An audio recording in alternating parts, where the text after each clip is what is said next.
बिलोली तालुक्यातील केसराळी येथील बूथ क्रमांक 139 येथे वृद्ध महिलेला चक्कर येऊन ईव्हीएम मशीनवर पडल्यामुळे मशीन खाली पडून मशीनमध्ये बिघाड झाली. त्यामुळे काही काळ मतदान प्रक्रिया बंद होती. लागलीच पीआरओ काटोके यांनी क्षेत्रीय अधिकारी बच्चेवार यांना फोन करून तात्काळ नवीन ईव्हीएम मशीनचा पॅड मागवला व मतदान सुरळीत करण्यात आले. काही काळ ईव्हीएम मशीन बंद पडली होती. त्यामुळे बाहेर रांगेत थांबलेल्या वृद्ध महिला पुरुषांची तारंबळ उडाली होती.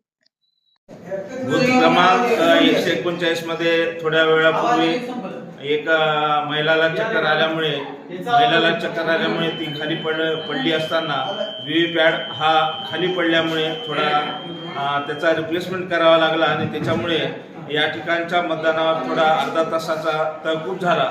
त्यामुळे सदरील मतदान हे अर्धा तास उशिरा सर्व यंत्रणा सुरळीत केल्यानंतर पुन्हा सुरळीत चालू करण्यात आलेली आहे.